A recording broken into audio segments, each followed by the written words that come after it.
छठी मैया की।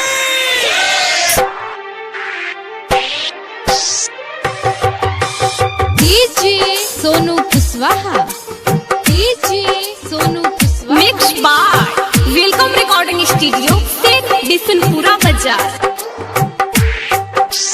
ढेकहा बाजार मोतिहारी, ढेकहा बाजार मोतिहारी, ढेकहा बाजार मोतिहारी।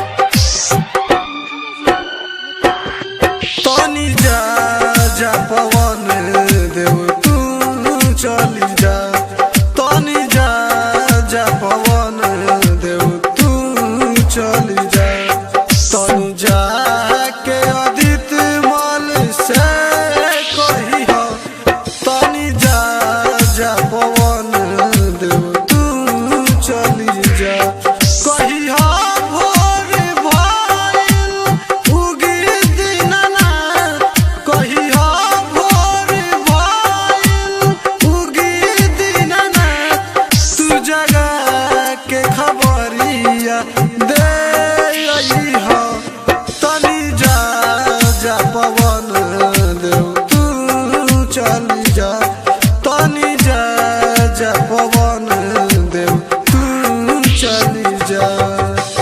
जय जय माँ, जय छठी मैया, जय जय माँ, जय छठी मैया, जय छठी मैया, जय छठी मैया, जय जय जय जय माँ।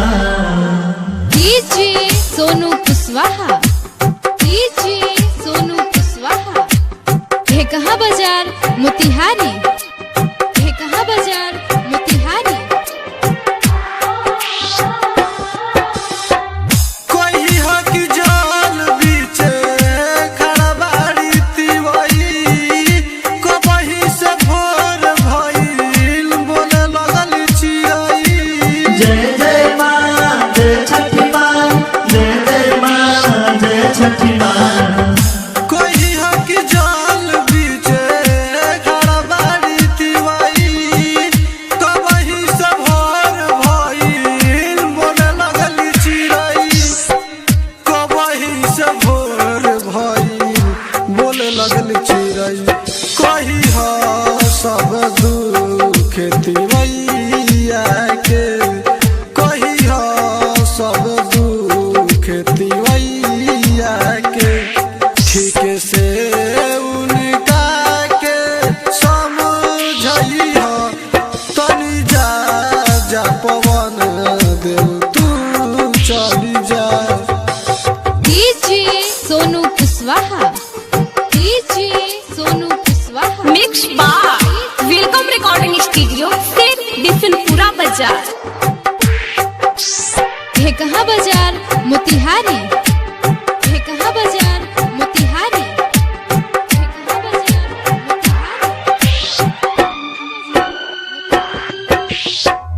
तीन दिन से भूखल पियासल बरतिया, गुलशन तिवैया के सुनली अरजिया, उगी देव पूर्व के ओर, तुलसी मैया तोरे हाथ जोड़।